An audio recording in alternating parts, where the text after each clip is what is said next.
ಕೋಟಿ ರು ಅನುದಾನದಲ್ಲಿ ಅಭಿವೃದ್ಧಿಗೊಳಿಸಲಾಗುವುದು.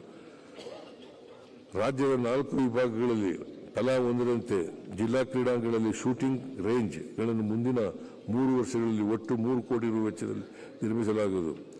ಗ್ರಾಮೀಣ ಕ್ರೀಡೆಗಳಾದ ಕಂಬಳ, ಎತ್ತಿನ ಬಂಡಿ, ಓಟ ಮತ್ತು ಮಲ್ಲಕಂಬ ಕ್ರೀಡೆಗಳಿಗೆ ಉತ್ತೇಜನ ನೀಡಲಾಗುವುದು. ಅತಿ ಹಿಂದುಳಿದ ಅರಣ್ಯಾಧಾರಿತ ಬುಡಕಟ್ಟು ವರ್ಗದವರಿಗೆ ಪ್ರತಿ ವರ್ಷ ಕ್ರೀಡಾಕೂಟ ಆಯೋಜಿಸಲಾಗುವುದು. 25-26ನೇ ಸಾಲಿನಲ್ಲಿ ಈ ಉದ್ದೇಶಕ್ಕೆ 2 ಕೋಟಿ ಒದಗಿಸಲಾಗುವುದು. ಕೂಡಿಗೆ ಕ್ರೀಡಾ ಶಾಲೆಯ ಸೌಲಭ್ಯಗಳನ್ನು ಉನ್ನತೀಕರಣಕ್ಕಾಗಿ 3 ಕೋಟಿ ರೂಪಾಯಿ ಒದಗಿಸಲಾಗುವುದು. ಯಾದಗಿರಿಯ ಶಹಾಪುರದಲ್ಲಿ ಸುಸಜ್ಜಿತವಾದ ಕ್ರೀಡಾ ವಸತಿ ಶಾಲೆಯನ್ನು 10 ಕೋಟಿ ರೂಪಾಯಿ ವೆಚ್ಚದಲ್ಲಿ ಆರಂಭಿಸಲಾಗುವುದು. ಮೈಸೂರು ಮತ್ತು ಬೆಳಗಾವಿಯಲ್ಲಿ ಹೊಸದಾಗಿ ಕ್ರೀಡಾ ವಿಜ್ಞಾನ ಕೇಂದ್ರಗಳನ್ನು 7 ಕೋಟಿ ರೂಪಾಯಿ ವೆಚ್ಚದಲ್ಲಿ ಸ್ಥಾಪಿಸಲಾಗುವುದು. ಬೆಂಗಳೂರು ವಿದ್ಯಾನಗರದಲ್ಲಿರುವ ಈಜುಕೊಳವನ್ನು ಹೀಟಿಂಗ್ ಮತ್ತು ಡೈವಿಂಗ್ ಪೂಲ್ ವ್ಯವಸ್ಥೆಗೊಳಗೊಂಡು ಅಂತಾರಾಷ್ಟ್ರೀಯ ಮಟ್ಟಕ್ಕೆ ಮೇಲ್ದರ್ಜೆಗೆ ಏರಿಸಲಾಗುವುದು. ಚಾಮರಾಜನಗರದಲ್ಲಿ ಒಲಿಂಪಿಕ್ಸ್ ಮಾದರಿಯ ಈಜುಕೊಳವನ್ನು 2 ಕೋಟಿ ರೂಪಾಯಿ ವೆಚ್ಚದಲ್ಲಿ ನಿರ್ಮಿಸಲಾಗುವುದು. ಮೈಸೂರಿನಲ್ಲಿ ಕುಸ್ತಿ, ವಾಲಿಬಾಲ್, ಖೋ-ಖೋ ಅಕಾಡೆಮಿಗಳನ್ನು ಸ್ಥಾಪಿಸಲು 2 ಕೋಟಿ ರೂಪಾಯಿ ಒದಗಿಸಲಾಗುವುದು.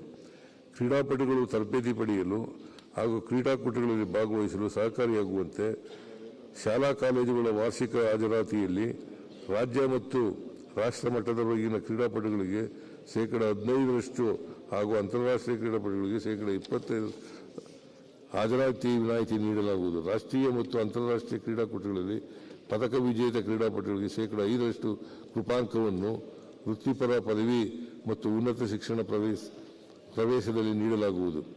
ಉದ್ಯೋಗ ಖಾತರಿ ಯೋಜನೆಯೊಂದಿಗೆ ಸಂಯೋಜಿಸಿ 100 ಶಾಲೆಗಳಲ್ಲಿ ಆಟದ ಮೈದಾನ ನಿರ್ಮಿಸಲು ತಲಾ 5 ಲಕ್ಷ ರೂಪಾಯಿವರೆಗೆ ನೆರವು ನೀಡಲಾಗುವುದು. ನಿವೃತ್ತಿ ಹೊಂದಿದ ಕುಸ್ತಿಪಟುಗಳಿಗೆ ನೀಡಲಾಗುತ್ತಿರುವ ಮಾಸಾಸನವನ್ನು ಅಂತಾರಾಷ್ಟ್ರೀಯ ಮಟ್ಟದ ಕುಸ್ತಿಪಟುಗಳಿಗೆ 6,000 ರೂಪಾಯಿಗಳಿಗೆ, ರಾಷ್ಟ್ರ ಮಟ್ಟದ ಕುಸ್ತಿಪಟುಗಳಿಗೆ 5,000 ರೂಪಾಯಿಗಳಿಗೆ ಹಾಗೂ ರಾಜ್ಯ ಮಟ್ಟದ ಕುಸ್ತಿಪಟುಗಳಿಗೆ 4,500 ರೂಪಾಯಿಗಳಿಗೆ ಹೆಚ್ಚಿಗೆ ಮಾಡಲಾಗುವುದು. ಒಲಿಂಪಿಕ್ಸ್, ಕಾಮನ್ವೆಲ್ತ್ ಮತ್ತು ಏಷ್ಯನ್ ಗೇಮ್ಸ್ಗಳಲ್ಲಿ ಪದಕ ವಿಜೇತರಾದ ಕ್ರೀಡಾಪಟುಗಳ ಸೇವೆಯನ್ನು ವಿವಿಧ ಕ್ರೀಡಾ ಸಂಸ್ಥೆಗಳಲ್ಲಿ ಮಾರ್ಗದರ್ಶಕರಾಗಿ ಪಡೆಯಲಾಗುವುದು.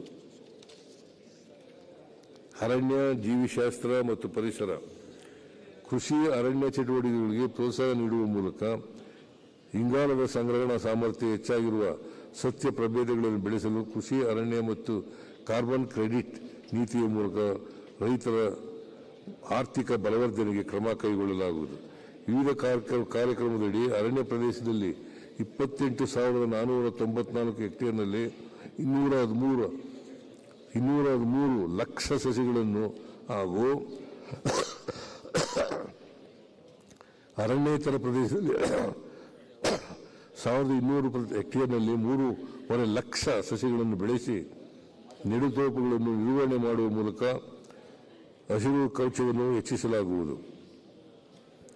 ಹವಾಮಾನ ಬದಲಾವಣೆಯ ಪರಿಣಾಮವನ್ನು ನಿಯಂತ್ರಿಸಲು ಪರಿಸರದ ಮೇಲೆ ಕಾಳಜಿ ಹೊಂದಿರುವ ಕಾರ್ಪೊರೇಟ್ ಸಂಸ್ಥೆಗಳು ಹಾಗೂ ಸ್ವಯಂ ಸೇವಕರ ಸಹಯೋಗದೊಂದಿಗೆ ಕರ್ನಾಟಕ ಅರಣ್ಯ, ವನ್ಯಜೀವಿ ಮತ್ತು ಹವಾಮಾನ ಬದಲಾವಣೆ ಪ್ರತಿಷ್ಠಾನವನ್ನು ರಚಿಸಿ CSR ಕೊಡುಗೆ ಮತ್ತು ದೇಣಿಗೆ ಮೂಲಕ ಪರಿಸರ ಅಭಿವೃದ್ಧಿಗೆ ಅನುಕೂಲ ಕಲ್ಪಿಸಲಾಗುವುದು. ಹವಾಮಾನ ವೈಪರೀತ್ಯ ಅಪಾಯಗಳನ್ನು ತಗ್ಗಿಸಲು ಮತ್ತು ಸುಸ್ಥಿರ ಅಭಿವೃದ್ಧಿಗೆ ಕರ್ನಾಟಕ ಮತ್ತು ಸಮಗ್ರ ಹವಾಮಾನ ಬದಲಾವಣೆ ಕ್ರಿಯಾ ಯೋಜನೆಯನ್ನು